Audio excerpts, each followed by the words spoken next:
On the map of the Westlands of Middle-earth, there are 8 named regions which are geographically divided by large natural features, such as mountains, seas, and rivers.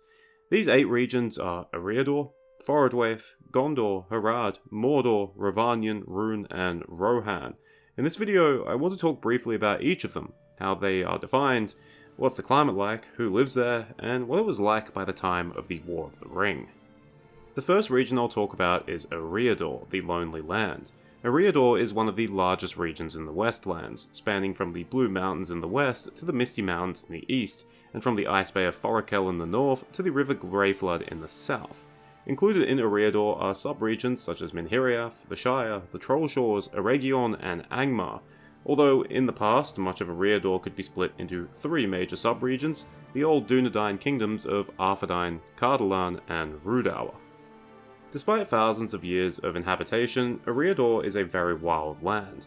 While the south of Ariador is largely flat and treeless, mostly due to deforestation, the rest of the region is dominated by hills, forests, and swamps. In fact, there are 8 named hill chains in Ariador. That said, none of these landscape features are overly large, and there's plenty of flat, fertile land tucked between them, such as in the Shire. The climate of Ariador is fairly mild, there can be warm summers, but also very cold winters where the land is covered in snow for months. This is especially bad in the north and east of Ariador. In terms of people, Ariador is a very diverse land, and is one of the few places in Middle-earth where men, elves and dwarves regularly cross paths with each other. In terms of men, there's the Dunedain Rangers, the Men of Bree, the Hobbits of the Shire, and smaller groups of men such as those who live in Erin Vaughan or the Lossoth at Forrakel. Although much of Ariador was once elven land, by the end of the Third Age, the only remaining places of inhabitation are Rivendell and the Grey Havens, which I'd say is technically still part of Ariador, although wandering companies of elves do still cross the region. As for dwarves, many of them still live in the eastern side of the Blue Mountains, and they regularly cross the land as well. But this all paints a prettier picture than what the reality actually is, that Ariador is a land that is a shadow of its former glory. Thanks to wars throughout the Second and Third Age, as well as a devastating plague, most of Ariador is now uninhabited. There's more ruins than occupied settlements, the roads are in decay, and there's dangers lurking in many places.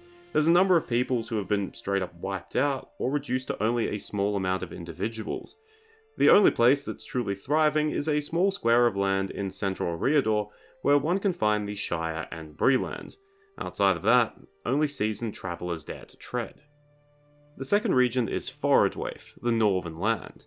This is a vast land that extends well beyond our map, thus we can only see 2 of its boundaries, the Grey Mountains in the south and the Great Sea in the west. Its northern and eastern boundaries might also be the unnamed seas of the north and east.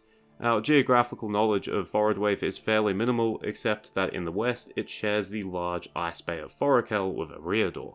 Forwave seems to be regularly covered in snow, or entirely frozen over because the climate of the north is unnaturally cold, thanks to Morgoth's old inhabitation of the area.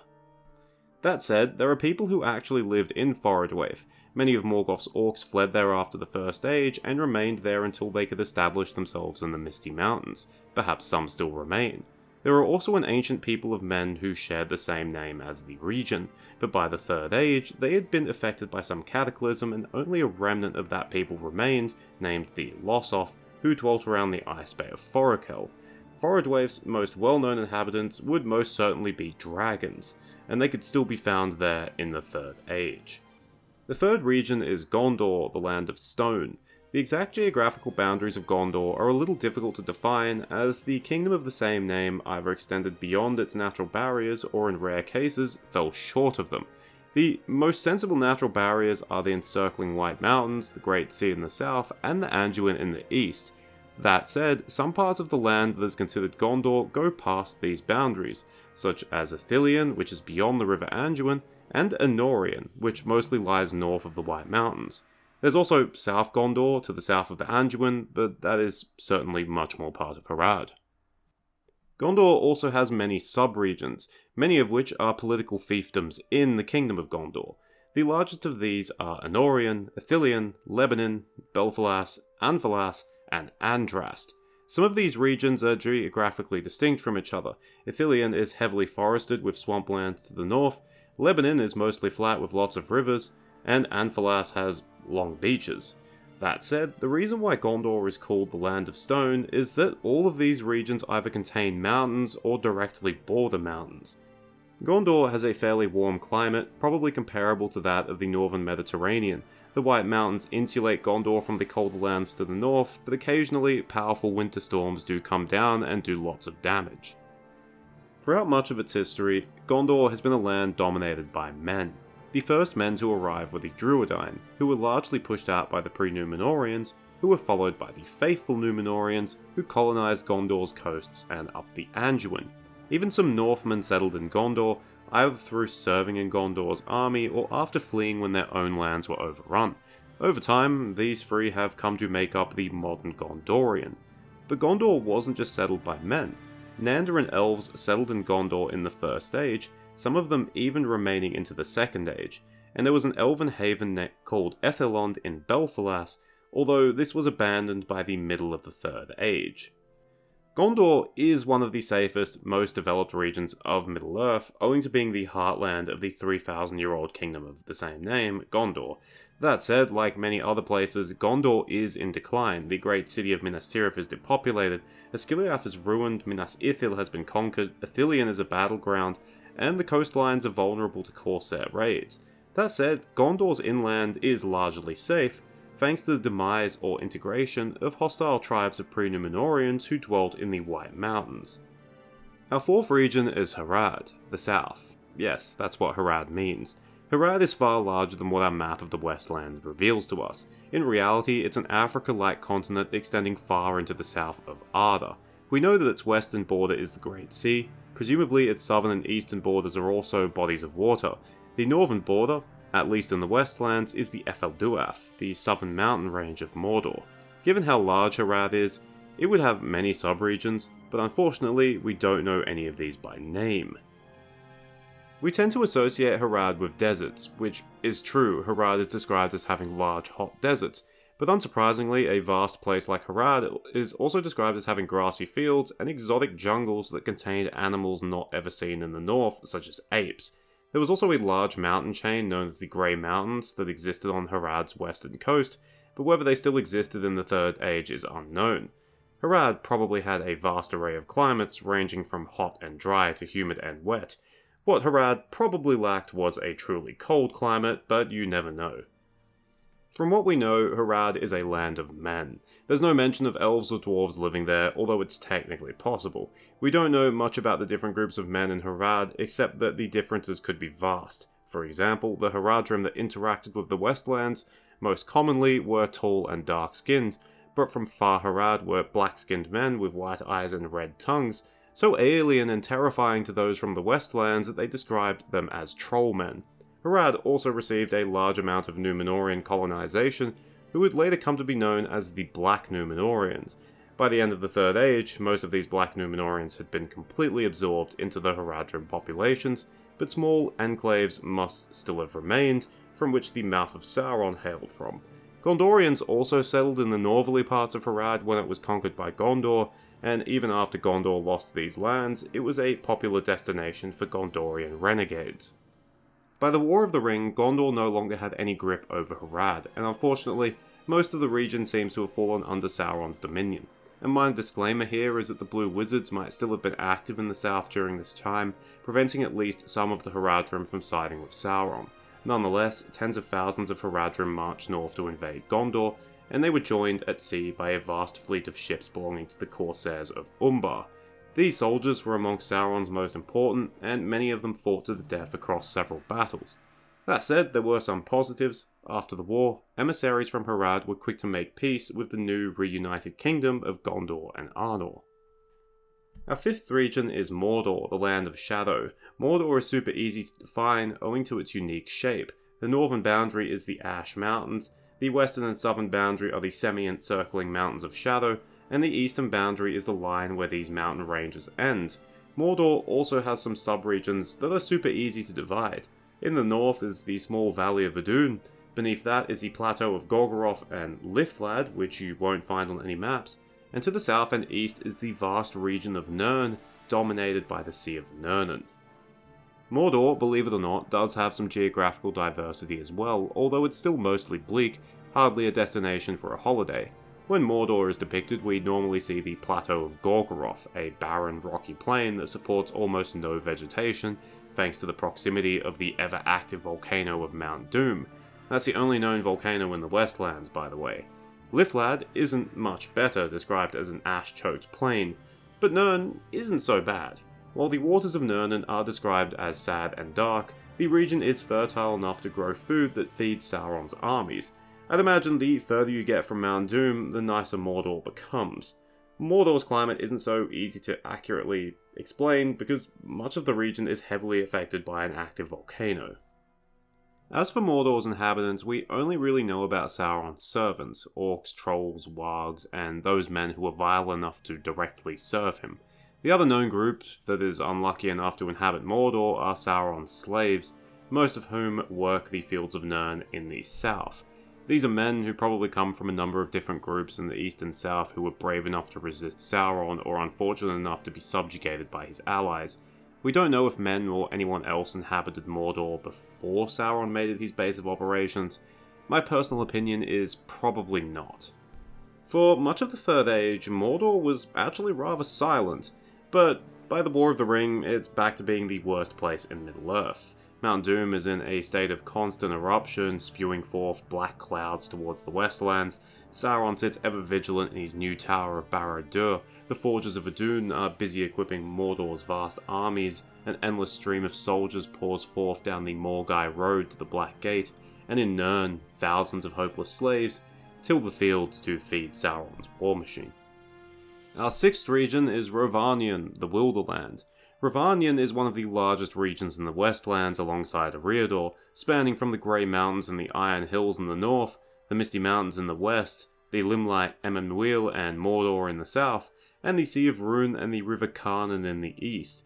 Ravanian can also be rather neatly divided into three large subregions: the Vales of Anduin in the west, Mirkwood in the centre, and the vast unnamed plains in the east. Ravanian is also a geographically diverse land, but unlike Ariador, Ravanian's distinct landscapes are enormous in size. The Vales of Anduin are the longest running valley in the Westlands, Mirkwood is by far the largest forest in the Westlands, and the Iron Hills are by far the largest hills in Middle-earth. The plains of eastern Ravanian are also enormous, spanning for hundreds of miles in every direction without coming across any real natural barriers.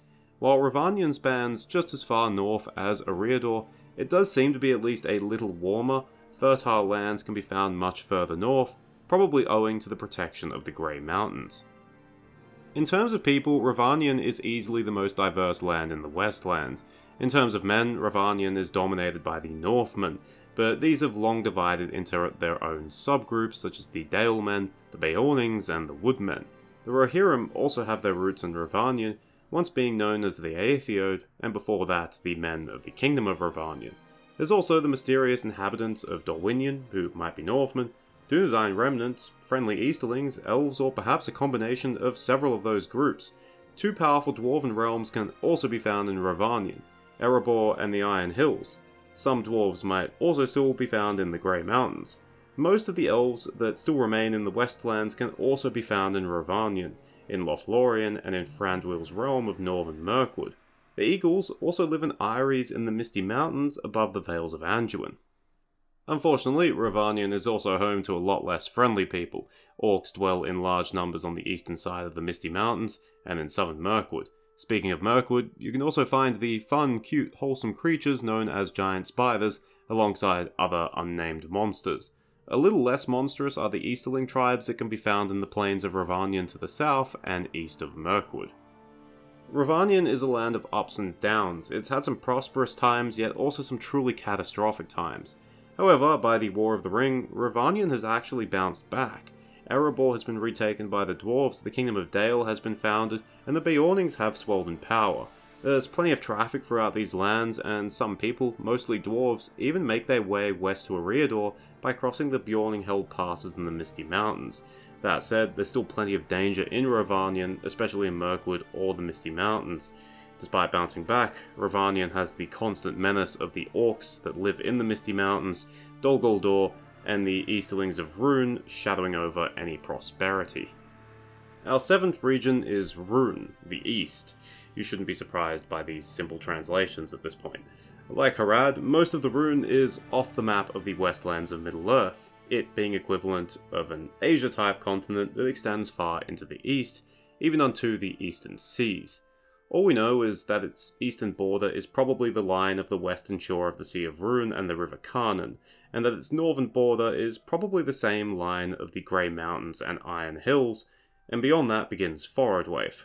Like Harad, we know very little about the sub-regions of Rune. At least one, on the border of Harad, is the land of Khand, and in the far east of Rune might still be a land called Hildorian where men first awoke. Due to how large it is, Rune probably has climates that vary from hot to cold. Once again, like Harad, we don't know the exact makeup of Rune's geography, but we do know that the landscapes were diverse. Even around the Sea of Rune, you can see mountains, rivers, and forests. As for the empty on the map, that mostly appears to be grasslands or steppe, which explains why some groups of Easterlings lived in a similar way to nomads and were avid users of horses, chariots, and wagons. Beyond the Sea of Rune, we do know some unique geographical landmarks. There's Orikani, the Red Mountains, where at least some of the Eastern Dwarves live. In the foothills of the Red Mountains is the large forest known as the Wildwood, where perhaps some of the Avari elves lived. In Rune's past, there was also a massive inland sea called Helkar, although it's unclear whether this still existed by the end of the Third Age. Rune was a land that belonged to no one race. Elves awoke by the shores of Cuivienen, which was once part of Rune, and at least some of them, known as the Avari, stayed there. 4 clans of the Dwarves, the Stiffbeards, the Blacklocks, the Stonefoots, and the Ironfists, also awoke in the east, possibly in the Red Mountains. By the later ages, Rune was dominated by men, who also awoke in the east. These men were known as the Easterlings, but in reality, they were many different peoples. We also know that Rune had problems with orcs and dragons at different points during its history. Unfortunately, Rune, like Harad, was one of Sauron's major power bases. In fact, Rune was probably worse. It had spent much longer under Sauron's control, and had much less contact with peoples from the west. Like Harad, Rune may have been impacted by the Blue Wizards even as late as the War of the Ring, but it did not stop tens of thousands of Easterlings invading places like Gondor and Ravanian. The Easterlings were extremely fanatical, often fighting to the death. While some Easterling prisoners were taken and then released after the war, there's no mention of any Easterling factions suing for peace. Our final region is Rohan, the Horse Country. Rohan is the smallest region in the Westlands, and perhaps the only region that shouldn't be considered as one of its own. Geographically, it sort of fits more into Ravanian, except historically, it was known as Calanadon and was part of Gondor. That said, Rohan still has some pretty clear boundaries. In the west, it's the rivers Isen, Adorn, and the Misty Mountains. In the south, it's the White Mountains. In the east, it's the Mering Stream and the line of the Anduin. And in the north, it's the River Limelight. Rohan has 7 sub-regions, which are sort of the administrative divisions in the kingdom itself.